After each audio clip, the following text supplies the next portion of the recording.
सरपंच संतोष देशमुख हत्या प्रकरणाचे पुढील सुनावणी 3 जूनला होणार आहे। आजच्या सुनावणीवेळी कागदपत्र मिळाली नसल्याच्या आरोपींच्या वकिलांनी दावा केलेला आहे। यावेळी साटेच्या वकिलांनी निर्दोष मुक्तीसाठी केलेला अर्ज मागे घेण्यात आलेला आहे। आजच्या सुनावणीला सरकारी वकील उज्ज्वल निकम उपस्थित नव्हते।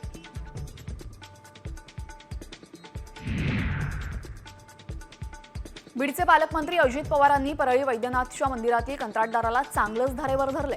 वैद्यनाथ मंदिराच्या पायऱ्यांच्या मुद्द्यावरून अजितदादांनी आक्षेप घेत विचारणा केली। काम करणाऱ्या कॉन्ट्रॅक्टरला अजित पवारांनी पायऱ्याच्या कामांच्या दर्जावरून सुनावलंय।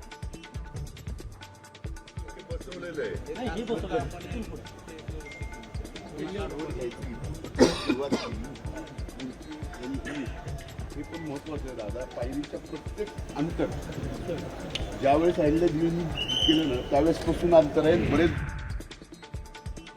शिळे चिकन खाल्ल्यामुळे 13 जणांना विषबाधा झालेली आहे। त्यातील एका महिलेचा मृत्यू झालाय। ही धक्कादायक घटना संभाजीनगर जिल्ह्यातील पैठणमध्ये घडली। इतर 12 जणांवर खासगी रुग्णालयामध्ये उपचार सुरू आहेत। वीटभट्टीवर काम करणाऱ्या 13 मजुरांना शिळे चिकन खाल्ल्यामुळे विषबाधा झाली। त्यामध्ये 33 वर्षीय महिलेचा रविवारी सकाळी मृत्यू झालाय।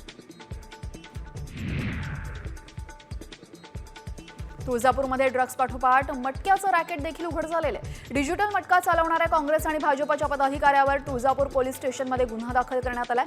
33 जणांविरुद्ध गुन्हे दाखल झाले असून 4 जणांना रंगेहात पकडले, तर बाकी 29 जण फरार आहेत।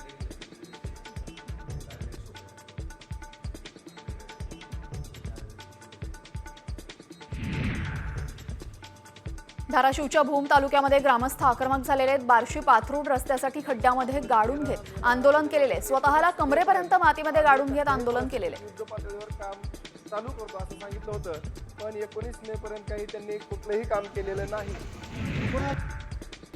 नांदेडच्या देगलूरमध्ये भूमिपुत्र सचिन वनंजे वाहत दरीमध्ये कोसळून शहीद झाले होते। दरम्यान नांदेडचे पालकमंत्री अतुल सावेंनी शहीद जवानांच्या कुटुंबियांची भेट घेऊन सांत्वन केले।